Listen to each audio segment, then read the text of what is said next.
अस्सलाम वालेकुम students, kinematics की एक न्यू वीडियो के साथ आपकी खिदमत में हाज़िर हूँ। और आज का हमारा टॉपिक है ग्राफ, और हम इसमें अंडरस्टैंड करेंगे कि ग्राफ है क्या, why we use the graphs and जो डिफरेंट टाइप्स ऑफ ग्राफ जो फिज़िक्स के इस चैप्टर में डिस्कस हुए हैं उनको भी हम डिस्कस करेंगे इंशाल्लाह ताला अज़ीज़।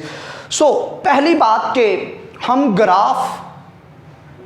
ग्राफ को यूज़ क्यों करते हैं या ग्राफ है क्या। यहाँ पे मैंने एक ग्राफ को ड्रा करना है। सपोज दैट एक क्लास है, क्लास के अंदर 20 to 50 स्टूडेंट्स हैं और टेस्ट हुआ मैथमेटिक्स का या फिजिक्स का या केमिस्ट्री का टेस्ट हुआ। अब उन 50 स्टूडेंट्स के जो मार्क्स हैं, 50 स्टूडेंट्स के जो मार्क्स हैं वो लिख दिए गए। अब मैं ये चाहता हूं कि जस्ट एक, ठीक है जी, ओवर द ग्लैंस मुझे क्या हो जाए, जस्ट एक तायराना नजर मैं देखूं, ठीक है जी, डालूं तो मुझे ओवरऑल स्टूडेंट्स के जो मार्क्स हैं मुझे पता चल जाएं। तो उनमें से मैंने अभी जो एग्जांपल ली है उन 50 स्टूडेंट में से जस्ट 3 स्टूडेंट्स की एग्जांपल ली है, ठीक है जी। तो सपोज दैट अमजद 100 में से 40 मार्क्स गेन करता है, तो मैंने क्या किया, एक ग्राफ ड्रा किया जनाब कि अमजद ने 40, ठीक है जी, मार्क्स लिए 100 में से।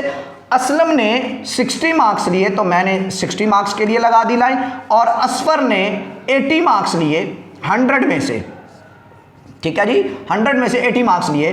तो अब क्या है, मैं जस्ट क्या करूंगा, एक जस्ट ओवर द ग्लेस अगर हम इसको देखें तो मुझे पता चलेगा जी असफर के इस वक्त सबसे ज्यादा मार्क्स हैं। तो यहां पे जो अंडरस्टैंड करने वाली बात है कि ग्राफ क्या है, वो इंफॉर्मेशन जो हमने रिटन लिखी हुई है हम क्या कर देते हैं उसको बाय द हेल्प ऑफ क्या करते हैं, picture, by the help of picture हम उसको क्या कर देते हैं, प्रेजेंट कर देते हैं। और ये हमारे लिए इजी हो जाता है कि किसी भी डाटा को एनालाइज करना, किसी भी डाटा को एनालाइज करके उसके ऊपर जो हमने वर्क परफॉर्म करना वो हमारे लिए बहुत इजी हो जाता है। बार बार हमें किसी चीज़ को डिस्क्रिप्शन से हमें ढूंढना नहीं पड़ता और जस्ट हम ग्लैंस से क्या कर लेते हैं, किसी भी जो इंफॉर्मेशन है वो हम ले लेते हैं। सो इसका मतलब है ग्राफ क्या है कि इंफॉर्मेशन को पिक्चर की फॉर्म में जाहिर कर देना। तो फिर डेफिनेशन भी यही बनी, the pictorial way of presenting the information, information को प्रेजेंट करना पिक्चर के जरिए। So pictorial way of presenting the information is called as graph. So graph draw कैसे किया जाए, तो याद रखें स्टूडेंट्स, ग्राफ ऑलवेज, जो सिंपल ये ग्राफ है, ऑलवेज 2 क्वांटिटीज के इन बिटवीन क्या होता है, ड्रा किया जाता है 2 क्वांटिटीज में। याद रखना है, उनमें से एक क्वांटिटी को बोलते हैं हम डिपेंडेंट क्वांटिटी और एक को बोलते हैं इंडिपेंडेंट क्वांटिटी। क्या, एक को बोलते हैं डिपेंडेंट क्वांटिटी और दूसरी को बोलते हैं independent, dependent and independent quantity. So what is a dependent quantity and what is independent quantity. Independent quantity वो होती है कि जिसके ऊपर इफेक्ट ना आए दूसरी चीजों के चेंज होने का। जिस तरीके से मैं एग्जांपल लेता हूं टाइम का, तो टाइम किस पे डिपेंड कर रहा है, नथिंग। हमारे पास कोई ऐसी क्वांटिटी नहीं है जिसके चेंज होने से टाइम चेंज हो जाए। क्या हम टाइम को वापस ला सकते हैं या खुद से आगे कर रहे हैं, नहीं, हमारे पास कोई ऐसी क्वांटिटी नहीं है जो टाइम के ऊपर इफेक्ट डाले। तो टाइम क्या है, इंडिपेंडेंट क्वांटिटी है। और अगर मैं डिपेंडेंट की बात करूं तो अगर एक चीज के एक क्वांटिटी चेंज हो और उसकी वजह से दूसरी क्वांटिटी भी चेंज हो जाए, एक क्वांटिटी के चेंज होने से दूसरी क्वांटिटी क्या हो जाए, चेंज हो जाए, तो उसको क्या बोलते हैं हम, डिपेंडेंट क्वांटिटी। इसकी सबसे बड़ी एग्जांपल हमारे पाकिस्तान में क्या है जी, पेट्रोल की जनाब प्राइसेस हैं, पेट्रोल की प्राइस शूट आउट की, तो क्या हुआ, घरेलू डोमेस्टिक लेवल पे इस्तेमाल होने वाली हर चीज़ क्या हो जाती है, क्या हो जाती है, महंगी हो जाती है, हमारे लिए डिफिकल्ट हो जाता है उसको बाय करना। जस्ट पेट्रोल की कीमत इंक्रीज हुई और हर चीज़ इंक्रीज होगी, तो हमारी पेट्रोल की कीमत के ऊपर बाकी चीज़ें जो प्राइसेस हैं वो क्या कर रही हैं, डिपेंडेंट है। तो डिपेंडेंट क्वांटिटी समझ आ गई कि एक चीज़ चेंज हो तो दूसरी भी चेंज हो जाए। अब वो चेंज ज़रूरी नहीं है पॉजिटिव हो, वो नेगेटिव भी हो सकती है, बहरहाल वो बाद में हम डिस्कस करेंगे। यहाँ पे हमारा टॉपिक है कि डिपेंडेंट क्या है और इंडिपेंडेंट। डिपेंडेंट वो कि जो दूसरी क्वांटिटी के चेंज होने से खुद भी चेंज हो जाए, और इंडिपेंडेंट वो जो किसी के चेंज होने से खुद चेंज ना हो, ठीक है जी, वो होती है इंडिपेंडेंट क्वांटिटी। सो स्टूडेंट्स, यहां पे हम याद रखना, जब हम ग्राफ ड्रा करेंगे, और हम एग्जाम्पल के तौर पे मैं वही ग्राफ ले रहा हूं जो इस वक्त स्टडी करने हैं हमने, डिस्टेंस टाइम ग्राफ। सो इनमें से डिस्टेंस टाइम ग्राफ याद रखना है, ग्राफ जब बनाना है हमने, तो सबसे जो इंपॉर्टेंट बात है आपको पता होना चाहिए कि what is a Cartesian plane. क्योंकि ग्राफ जब हमने ड्रा करना है तो हमने किसको देखना है, कार्टेशियन प्लेन को देखना है कि what is Cartesian plane. Cartesian plane क्या है, टू परपेंडिकुलर लाइंस, हमारे पास एक ये लाइन है और एक ये, two perpendicular lines which are perpendicular. याद रखें ये परपेंडिकुलर लाइंस है, टू परपेंडिकुलर लाइंस, और परपेंडिकुलर से मुराद जो एक दूसरे पर 90 का एंगल बनाए, एक दूसरे पर 90 का एंगल, ये इस वक्त 90 का एंगल है। तो बहरहाल two perpendicular lines meet each other at a point O, make a plane which is known as Cartesian plane या axis, reference axis। So ये हमारे reference axis हैं या फिर हमारा क्या है, ये Cartesian plane है। So इस Cartesian plane में एक लाइन हॉरिजॉन्टल है, इसको हम बोलते हैं x axis, क्या बोलते हैं, x axis या एब्सिसा, एक्स एक्सिस या एब्सिसा। इसमें राइट साइड पॉजिटिव होती है और लेफ्ट साइड नेगेटिव होती है।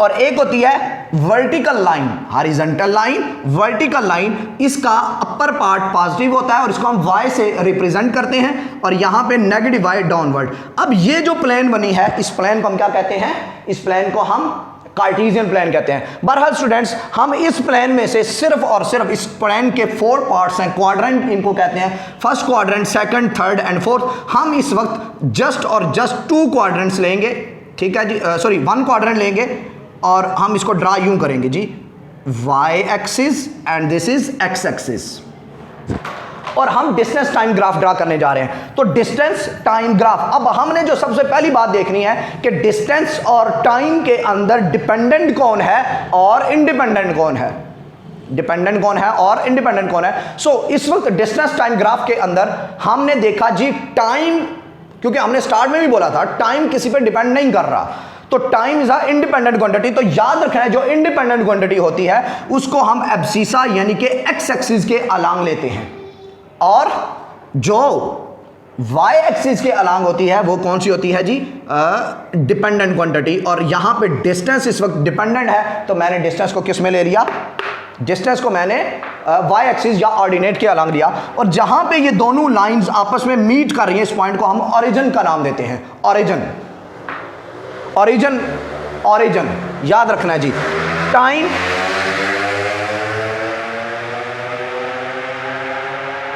सो हमने यहां पे डिस्टेंस का नाम ऑर्डिनेट के अलांग लिया, और एक्सिस, एक्स एक्सिस के अलांग क्या ले लिया हमने, टाइम ले लिया।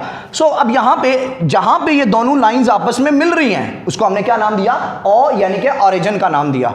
सो अब यहां पे देखना यह है कि हम ग्राफ ड्रा कैसे करते हैं। सपोज दैट मैं कहता हूं कि एक बॉडी है जो रेस्ट में है, उसका ग्राफ ड्रा किया जाए। Draw a graph of a body which is at rest, draw a graph of a body which is at rest. So अब याद रखना है स्टूडेंट्स, यहां पे आपने जो डिस्क्रिप्शन है, जो क्वेश्चन दिया गया है या जो आपको डिस्क्राइब किया गया है, डिस्क्राइब क्या किया जा रहा है, draw the graph of a body which is at rest. So rest में बॉडी है, उसका ग्राफ ड्रा करना है। तो याद रखें उस स्टेटमेंट से आपने अपने इन पॉइंट्स को देखना है।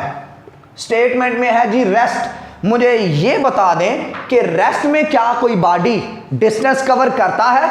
ऑब्वियसली 100% आप कहेंगे क्या, नहीं करता, डिस्टेंस कवर नहीं करता। अगर एक बॉडी है, रात को हमने जनाब कार गैराज में खड़ी की है और सुबह उठे, क्या वो लाहौर पहुंच गई या क्या वो कराची पहुंच गई, ऐसा मुमकिन नहीं। जब बॉडी रेस्ट में है तो it will not cover the distance. So यहां पे पॉइंट है कि अगर मैं कोई एक पॉइंट इस डिस्टेंस के अलांग कोई एक पॉइंट ले लेता हूं, सपोज दैट मैंने ये एक पॉइंट ले लिया, सपोज ये भी ले सकते हैं, ये भी ले सकते हैं, बॉडी यहां पे खड़ा था, टाइम पास होता गया, टाइम किधर इंक्रीज हो रहा है, 0 से राइट साइड की तरफ टाइम इंक्रीज हो रहा है। मैंने 5 मिनट के बाद देखा तो बॉडी इधर ही खड़ा था, मैंने अगले 10 सेकंड के बाद देखा बॉडी इधर ही खड़ा था, मैंने अगले 5 सेकंड के बाद देखा, ठीक है जी, तो ये हो गया 15, 10, 5। सो 15 के बाद देखा तो बॉडी इधर ही खड़ा था, 20 के बाद देखा तो बॉडी इधर ही खड़ा था, और 25 के बाद देखा तो बॉडी इधर ही खड़ा था। इसका मतलब क्या हुआ, बॉडी अपनी पोजीशन को या डिस्टेंस कवर नहीं कर रहा, हालांकि टाइम गुजरता जा रहा है, बॉडी इधर ही खड़ा है। तो इन पॉइंट्स को मिला दें ज़रा, इस पॉइंट्स को इस लाइन के साथ मिला दें, इन पॉइंट्स को लाइक दिस। तो अब ये क्या है, एक लाइन बन गई हमारे पास। ये ग्राफ ड्रा हो गया जी। किसका ग्राफ ड्रा हुआ, ये ग्राफ ड्रा हुआ उस बॉडी का जो रेस्ट में है। और ये ग्राफ क्या है, the graph is a straight line and parallel to x axis या अलोंग द एक्स एक्सिस। ठीक है जी, ग्राफ क्या है, इस वक्त स्ट्रेट लाइन है। क्यों स्ट्रेट है, क्योंकि डिस्टेंस बढ़ना है या अप या डाउन, डिस्टेंस चेंज होगा अप या डाउन। तो डिस्टेंस तो चेंज ही नहीं हो रहा, रेस्ट में है बॉडी। जब रेस्ट में है तो डिस्टेंस इस लाइन के ऊपर चेंज नहीं हो रहा। डिस्टेंस अगर सपोज दैट ये 25 मीटर पे खड़ी है तो यहां पे भी 25 है, यहां पे 25 है, यहां पे भी 25 है, लेकिन टाइम आप देखें इंक्रीज होता जा रहा है, टाइम इंक्रीज होता जा रहा है, लेकिन डिस्टेंस क्या है, वो उधर का उधर ही है। तो ये है, this is the graph of a body which is at rest. So the second point is कि अगर आपने ग्राफ ड्रा करना है एक ऐसे बॉडी का जो यूनिफॉर्म स्पीड से चल रहा है, जो क्या कर रहा है, यूनिफॉर्म स्पीड से चल रहा है, तो उसका ग्राफ हम कैसे ड्रा करें। तो हमारे पास यूनिफॉर्म स्पीड से बॉडी जा रहा है, याद रखें जी। तो डिस्टेंस टाइम ग्राफ मैं कहता हूं ये 5 सेकंड, ये 10 सेकंड, ये 15 सेकंड और ये 20 सेकंड, और ये है 10 मीटर का डिस्टेंस, 20 मीटर का डिस्टेंस, 30 मीटर का डिस्टेंस, डिस्टेंस मीटर में और टाइम सेकंड्स के अंदर। आपको याद होगा हमने ग्राफ पढ़ने से पहले हमने यूनिफॉर्म स्पीड और यूनिफॉर्म वेलोसिटी की बात की थी, जहां पे हमने डिफाइन किया था यूनिफॉर्म स्पीड को कि when a body covers equal distances in equal intervals of the time, distances equal cover कर रहा है और equal intervals of the time में है, तो उस वक्त जो स्पीड होगी वो यूनिफॉर्म स्पीड होगी। तो याद रखें यहां पे मैंने जीरो पे, दोनों जीरो थे ओरिजिन, 5 सेकंड के बाद देखा तो बॉडी ने 10 मीटर का डिस्टेंस कवर किया हुआ था। तो ये पॉइंट्स, पहला पॉइंट हमारा बन गया जी। मैंने अगले 5 सेकंड यानी कि 5 के बाद 10, अगले 5 सेकंड के बाद देखा तो बॉडी ने 10 मीटर और ऐड कर लिए, यानी कि 20 मीटर के ऊपर डिस्टेंस कवर किया हुआ था उसने, ये 20 मीटर का डिस्टेंस कवर कर लिया था। अब मैंने अगले 5 सेकंड के बाद देखा, 5 सेकंड के बाद देखा तो नेक्स्ट वो 30 मीटर का डिस्टेंस कवर कर चुका हुआ था। तो this is the graph, this is the graph of a body which is moving with uniform speed. Uniform speed याद रखें, ये डिस्टेंस टाइम ग्राफ है यूनिफॉर्म स्पीड का। अब फिर मैंने देखा डिस्क्रिप्शन क्या है, ग्राफ ड्रा करना है, कौन सा जी, डिस्टेंस टाइम ग्राफ, किस बॉडी का, जो यूनिफॉर्म स्पीड से चल रहा हो। तो अब हमें इस यूनिफॉर्म स्पीड से ताल्लुक नहीं है, हमने देखना है डिस्टेंस को कि यूनिफॉर्म स्पीड के अंदर to help with the other things, हमें उनकी कोई जरूरत नहीं है, हमें नीड है इस वक्त डिस्टेंस की कि यूनिफॉर्म, क्योंकि डिस्टेंस टाइम ग्राफ ड्रा किया जा रहा है, जो ग्राफ ड्रा किया जाएगा उसी के बारे में बात होनी है। यूनिफॉर्म स्पीड के अंदर बॉडी मूव कर रहा है, उसका डिस्टेंस टाइम ग्राफ क्या होगा। तो डिस्टेंस टाइम ग्राफ क्या होगा, obviously the graph is a straight line and inclined to x axis या फिर ग्रेडियंट टू एक्स एक्सिस, ठीक है जी, या have a slope on x axis, कुछ भी आप लिख सकते हैं। The graph is a straight line and gradient to x axis. So this is the graph. So याद रखना है यूनिफॉर्म स्पीड में हमने डिस्टेंस टाइम ग्राफ ड्रा करना है, तो डिस्टेंस को देखेंगे। तो डिस्टेंस कैसे कवर हो रहा है यूनिफॉर्म स्पीड में, equal distances in equal intervals of the time. तो हमने जनाब इसका ग्राफ ड्रा किया तो हमारे पास एक स्ट्रेट लाइन आ गई जो कि इंक्लाइंड थी एक्स एक्सिस के ऊपर। सो this is the graph and 2 graph हमने डिस्कस कर लिए। अब नेक्स्ट जो ग्राफ है, ठीक है जी, जिसमें वेरिएबल स्पीड है, ठीक है जी, वेरिएबल स्पीड को पहले डिस्कस कर लेंगे, उसके बाद स्पीड टाइम ग्राफ आ जाएंगे, उनको डिस्कस करेंगे, ठीक है जी। तब तक के लिए अल्लाह हाफिज़। एक न्यू वीडियो के साथ आपके साथ